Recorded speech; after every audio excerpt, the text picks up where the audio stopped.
Good morning. So we are continuing our discussion on potential. So from the previous lessons we have learned that potential is a stored form of energy. Suppose you are dropping a chalk of peas onto the floor, then you are doing a work to take this chalk and keeping it onto a table.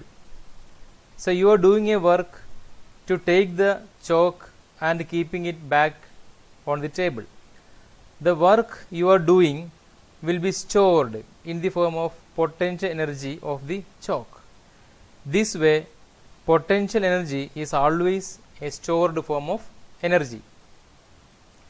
Today we will discuss the potential due to a uniformly charged shell. Similarly, what is the potential due to a dipole? So by definition, we know that potential is the work per unit charge. Therefore, work is equal to potential into charge. Then we are considering a uniform electric field, and for that we have two plates. One is a positively charged plate, other one is a negatively charged plate. Then all of us know that electric field will start from positive and end at negative. So that means there is a uniform electric field produced within this area. A uniform electric field is one where the intensity of electric field will be a constant throughout. That means within this area the intensity of electric field will be a constant, and that means there will be a small electric potential in this area. Now suppose that there is a charge Q within this electric field. So of course there will be some kind of force acting on this charge Q, because F is equal to QE. Whenever a charge Q is placed in a field E, there is a force acting on it, which is F is equal to QE, that we have already learned. Then for this charge Q also there will be some kind of force acting on it. Then suppose the charge that we are considering is an electron. That means Q is equal to E. So if the charge E is placed here, the charge of electron is negative, so it will be attracted towards this positive plate. That means in the electric field the charge Q will move, so the charge E will move with a velocity v towards the positive plate. Therefore, from the work energy theorem,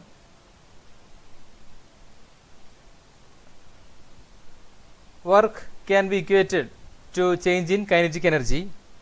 So initially if the charge is at rest, then you can say this work is nothing but what?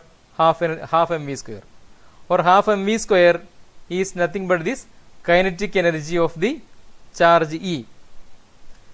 Therefore we can equate this energy half mv square, or this work half mv square, with v into q. Therefore you can say vq is equal to half mv square. Vq is equal to half mv square as shown here. Then for electron we know q can be replaced with E. Therefore EV is equal to half mv square.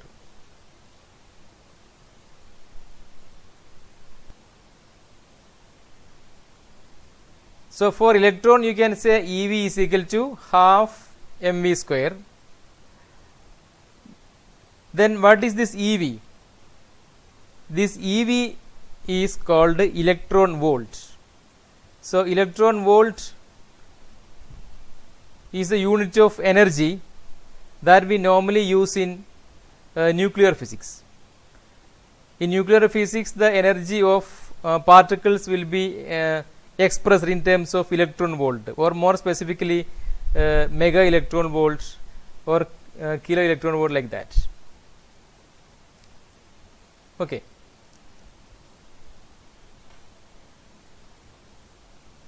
Now suppose this electric field is provided with the help of a cell, and the cell is having a potential V which is equal to 1 volt.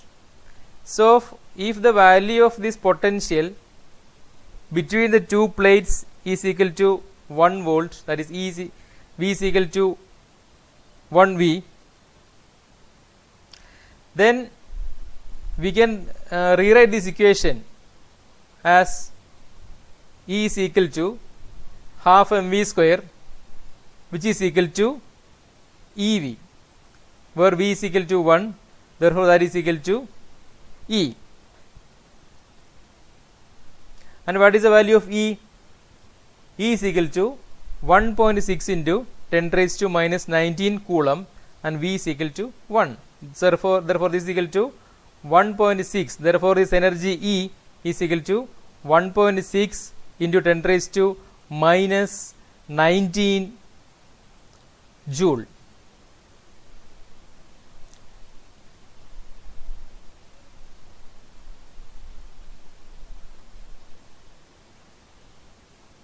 That is 1 EV is equal to 1.6 into 10 raised to minus 19 joule.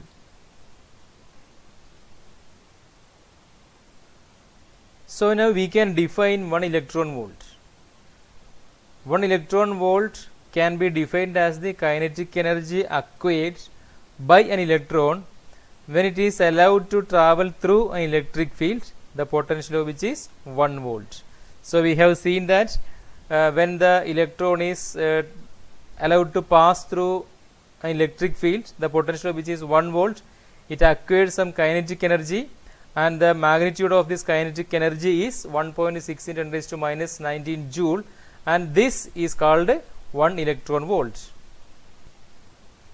Now we can find the potential due to a uniformly charged shell. So consider a shell, and suppose it is positively charged, uniformly positively charged.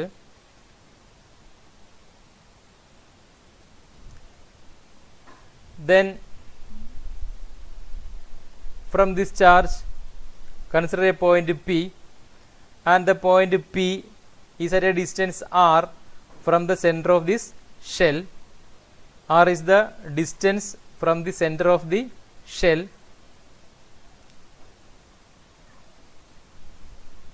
Then let O be the center of this shell.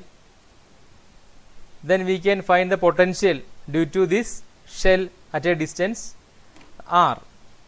And before that we may just brush up the idea of potential. Consider a charge q at a distance r. The potential due to the charge q is given by 1 by 4 pi epsilon 0 into q by r.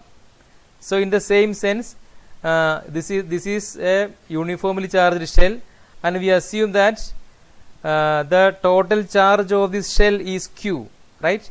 So instead of a point charge, here you have a spherically charged shell, and the total charge of this shell is assumed to be q. Now so there is a big charge q, and from the charge q we are considering a point P at a distance r. So that is our concept for the derivation.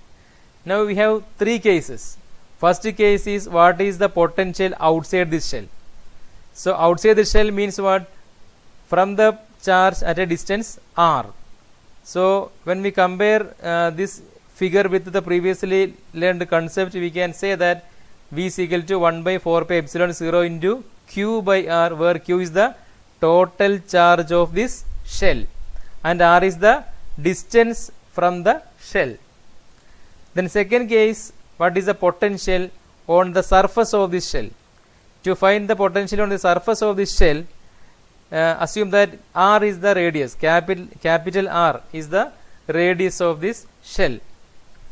Then V is equal to 1 by 4 pi epsilon 0 into Q by R, where R is the radius of this shell, capital R is the radius of the shell.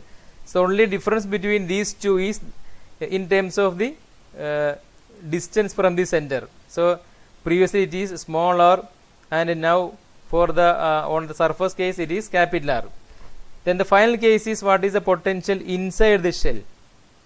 So the potential inside the shell will be a constant, and which is given by V is equal to 1 by 4 pi epsilon 0 into Q by R, where R is the radius of this shell. So why it is a constant? Why the potential inside the shell is a constant? So to understand that point, we may have some other part of the theory. So previously we have learned that V is equal to W by Q. Therefore dV is equal to dW by Q. So a small potential is equal to work per unit charge. A small potential means a small work by unit charge. And what is work? Work is equal to F into dx.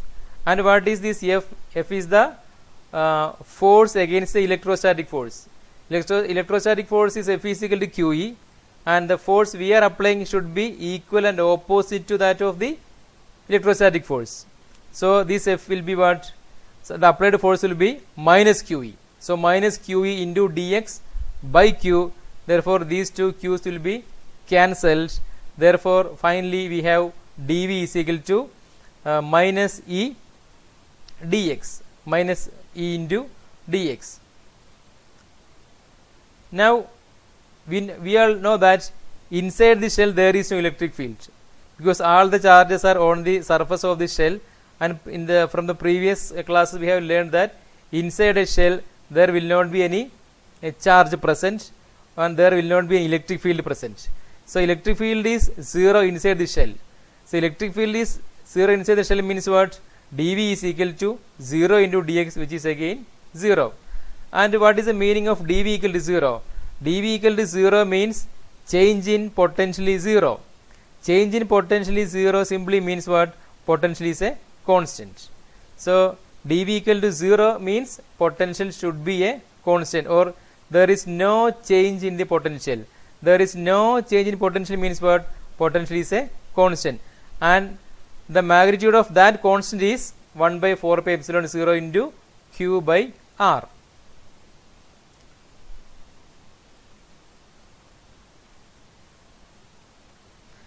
Now we can understand the variation of this potential in terms of a diagram. That means how the potential varies as you move from outside of the shell onto the surface. Then how it changes when you move from outside to the interior of the shell. So let us plot a graph with the distance along the x-axis and potential along the y-axis.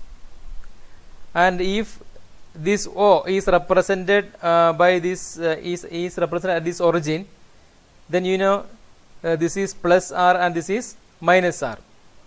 That is from the center. From the center there is a distance plus R, then from the center there is a distance minus R. So it is depicted here. From the center there is a distance plus R, from the center there is a distance minus R. Then let this point represent the maximum potential.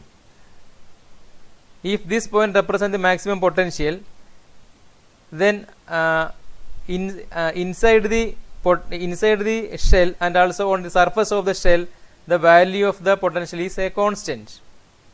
So the maximum potential is here, and when you move outside the potential is falling. So from this equation you can see that V is equal to 1 by 4 pi epsilon 0 into q by r.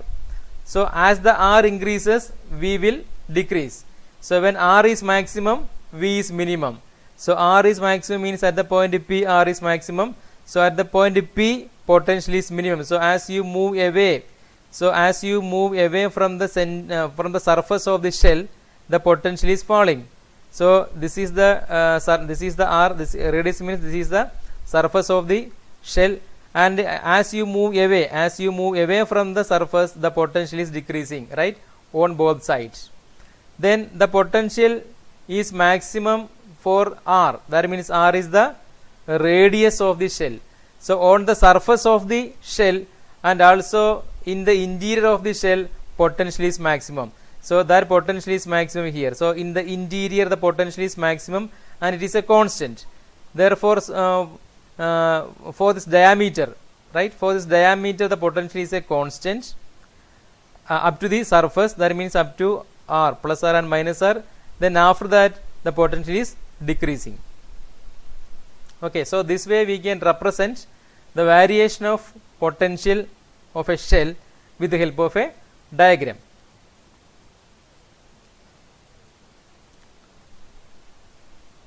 So this is a very important diagram, and this diagram will easily help you to understand the variation of the potential. Next we will consider the potential due to electric dipole. So how the potential due to a dipole changes, and for that first we have to construct a dipole, electric dipole. So this is the idea of electric dipole. You know, two charges minus q and plus q are separated by a small distance.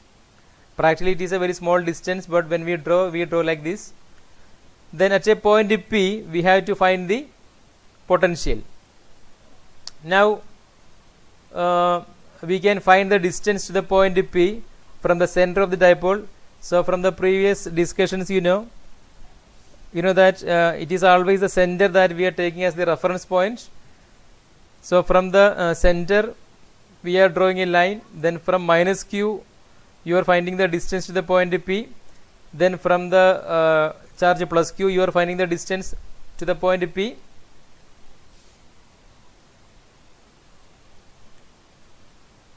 Now we are naming the distances like r1 is the distance from minus q to p, r2 is the distance from plus q to p, then r is the distance from the center of the dipole. Then what is the potential due to minus q?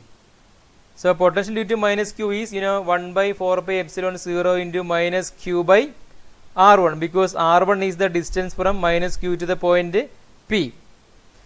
Then similarly the potential due to plus q will be V2 is equal to 1 by 4 pi epsilon 0 into q by r2, where r2 is the distance between the charge plus q and the point p.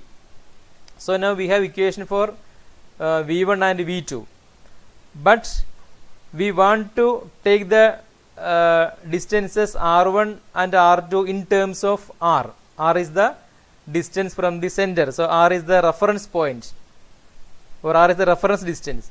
The point O is the reference point of a dipole, therefore the reference distance should be r. So r1 and r2 can be converted in terms of r, and for that we are extending this distance r such that now r1 is equal to this distance. Okay, that means we may name it as a c. Therefore now PC is equal to r1 such that a normal drawn from the c should reach minus q. Only then you can say what distance r1 is equal to PC. So if r1 is equal to PC, then a normal drawn from the point C should meet minus q. Okay, so now PC is equal to r1. Then if theta is the angle made by this dipole at the point P, then this angle is also theta. Now we can find cos theta. So what is cos theta? Cos theta should be OC. OC is this distance. OC by what? AO, right? So cos theta is equal to OC by OA. And what is OA? OA is actually distance L. You know, the total distance between two charges will be 2L, such that from the center O L to minus Q, then from the center O to plus Q, it is again L. So L plus L is equal to 2L. Therefore this OC will become what? OC will become OA cos theta, or it is L into cos theta, L cos theta.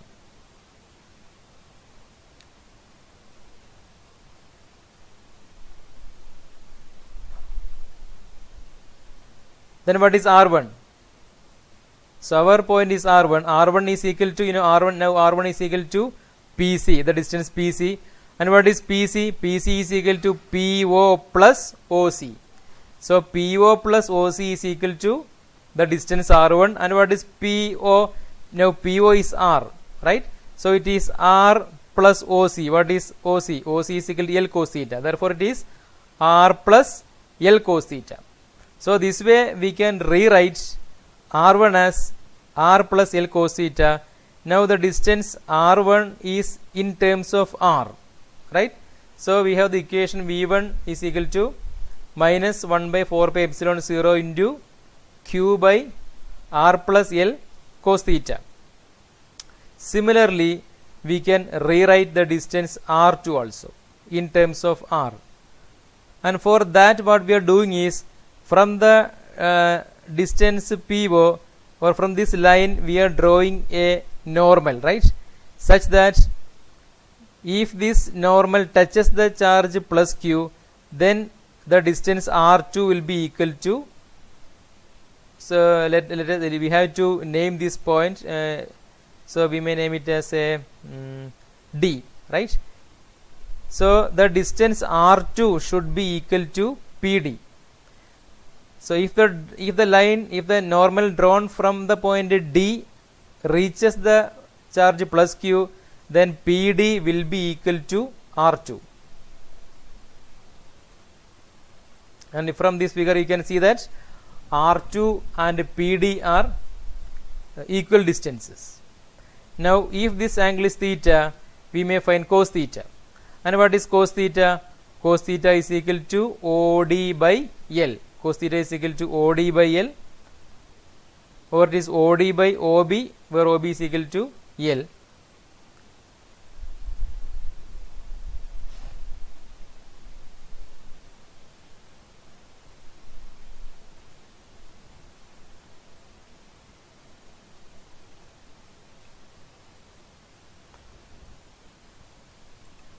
Therefore OD is equal to L cos theta. Now our problem is R2. What is R2? Now R2 is equal to PD. And what is PD? PD is equal to PO, the distance PO minus OD, right? Distance PO minus OD. Minus OD is the distance R2. And PO is nothing but what? PO is R. PO is already R, and this distance is now L cos theta. Therefore R2 is equal to what? R minus L cos theta. Now we can rewrite this V2 as what? 1 by 4 pi epsilon 0 into Q by R minus L cos theta. So previously it is R plus L cos theta, now it is R minus L cos theta. Then what is the total potential? Total potential V is equal to V1 plus V2. And what is V1 plus V2? We have the equation for V1 and we have the equation for V2. So taking the two equations together, we can see that it is minus Q by 4 pi epsilon 0 into 1 by R plus L cos theta, right? Then secondly V2, it is Q by 4 pi epsilon 0 into, in place of r, it is r minus L cos theta, so here it is r minus L cos theta. Again we can simplify this equation like q by 4 pi epsilon 0. Q by 4 pi epsilon 0 is a common term, so this which is taken out. So q by 4 pi epsilon 0. Then we are writing the second term first because this is a positive part of the equation. So plus 1 by r minus L cos theta. Then the first part it is minus, so minus 1 by r plus L cos theta. Now we can solve this part. The part within this bracket we can solve, and this is the solution. So 1 by r minus L cos theta minus 1 by r plus L cos theta. So here it is 1 into r plus L cos theta minus then 1 into r minus L cos theta, then negative of this will be what, minus r, minus into r is minus r, minus into minus plus L cos theta. So r plus L cos theta minus r, then minus into minus plus L cos theta divided by, and in the denominator we have r minus L cos theta into r plus L cos theta. This is of the form a minus b into a plus b. A minus b into a plus b is equal to a square minus b square. Therefore it is r square minus L cos theta square is L square cos square theta. So on the numerator plus r and minus r will cancel. L cos theta plus L cos theta is equal to 2L cos theta. So finally it is 2L cos theta divided by r square minus L square cos square theta. Now we can take the value of 1 by r minus L cos theta minus 1 by r plus L cos theta into the previous equation. So what is the value of this? It is 2L cos theta divided by r minus L square minus cos r square minus L square cos square theta, right? So it is q by 4 pi epsilon 0 into 2L cos theta divided by r square minus L square cos square theta.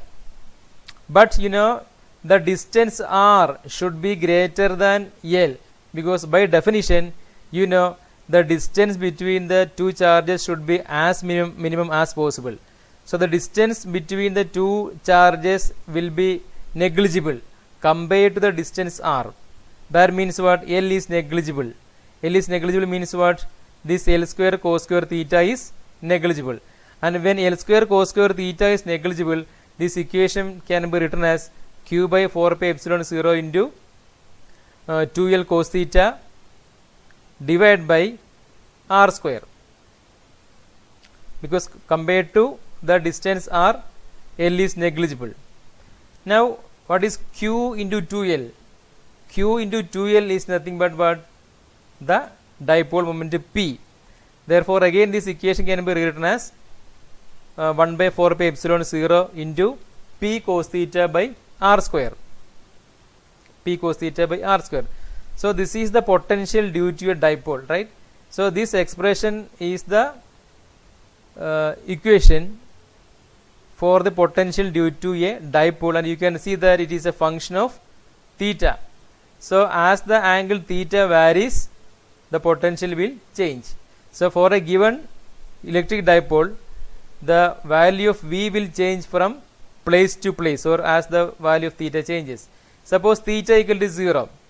Initially, if the value of theta is equal to 0, theta equal to 0 means what? The point P should come down, right?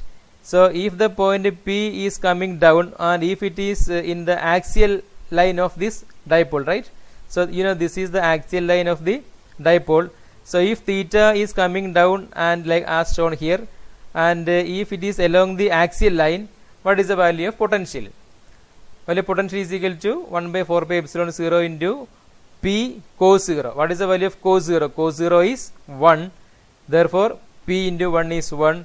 So the equation is 1 by 4 pi epsilon 0 P by r square, right? P by r square. So this is the case of theta is equal to 0.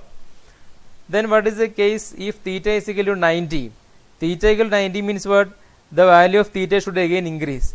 So that means what? The point P should come like this, and when the theta becomes 90 degree, so it is like this, right? So this is the case of theta is equal to 90 degree. That means this is the equatorial line, right? This is the equatorial line of the dipole. So what is the value of potential along the equatorial line of the dipole? You know, theta is equal to 90 and the value of cos 90 is 0, therefore V will be 0. That is, along the equatorial line the potential will be 0. Then actually there is one more case, and before that, you know, theta equal to 0 means the potential along the axial line with the point P close to plus Q, right? And equatorial line means what? Theta is equal to 90.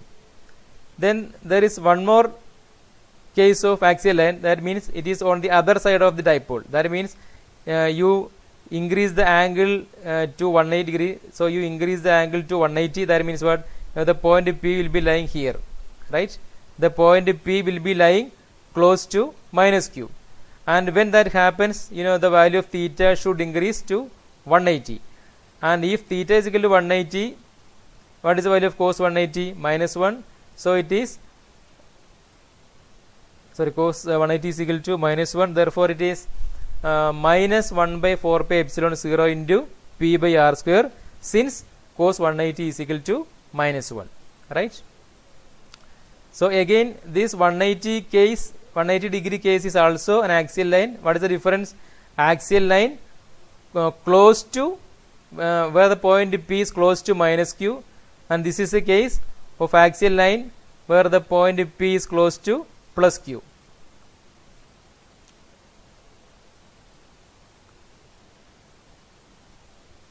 So theta equal to 0 and theta equal to 180 both represent axial lines. So with this we are winding up the discussion of potential due to a dipole and a charged shell. Hope you have enjoyed the physics, and thank you for watching.